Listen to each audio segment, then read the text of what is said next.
Lahore corona SOPs پر عمل درآمد کے لیے ایس پی ماڈل ٹاؤن دوست محمد کی سربراہی میں اجلاس ہوا۔ اجلاس میں SDPOs SHOs نے شرکت کی۔ ایس پی ماڈل ٹاؤن نے حکومتی ہدایات کی پاسداری نہ کرنے والوں کے خلاف سخت کارروائی کا حکم دے دیا۔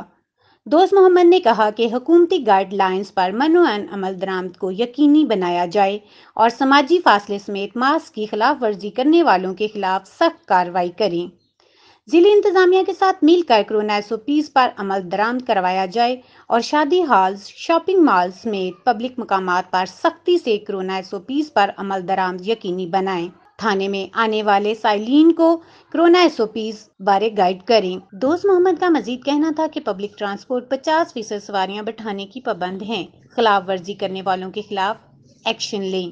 اسمارٹ لاک ڈاؤن ایریاز کے رہائشی افراد کو کورونا حفاظتی اقدامات کے بارے آگاہ کیا جائے اور عوام سے گزارش ہے کہ کورونا SOPs سمیت ماسک، سینیٹائزر اور سماجی فاصلے کا خیال رکھیں۔ حکومتی نوٹیفکیشن کی روشنی میں اسمارٹ لاک ڈاؤن پابندی سے مشتنع افراد کو نقل و حرکت کی اجازت ہوگی۔